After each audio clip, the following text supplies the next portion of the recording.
بسم اللہ الرحمن الرحیم نحمدہ ونصلی علی رسولہ الکریم۔ حضرت عمار رضی اللہ عنہ اور ان کے والدین کا ذکر۔ حضرت عمار رضی اللہ عنہ اور ان کے ماں باپ کو بھی سخت سے سخت تکلیفیں پہنچائی گئی۔ مکہ کی سخت گرم اور ریتلی زمین میں ان کو عذاب دیا جاتا اور حضور اکرم صلی اللہ علیہ وسلم کا اس طرف گزر ہوتا تو صبر کی تلقین فرماتے اور جنت کی بشارت فرماتے۔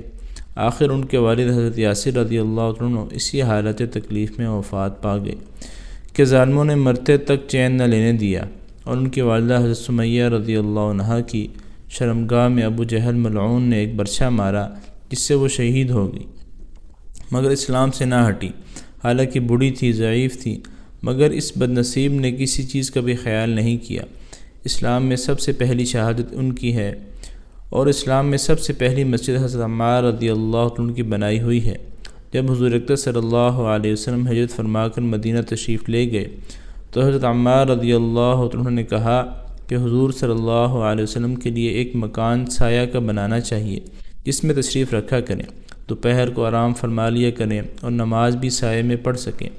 تو قباء میں حضرت عمار رضی اللہ عنہ نے اول پتھر جمع کیے اور پھر مسجد بنائی۔ لڑائی میں نہایت جوش سے شریک ہوتے تھے۔ ایک مرتبہ مزے میں آ کر کہنے لگے کہ اب جا کے دوستوں سے ملیں گے۔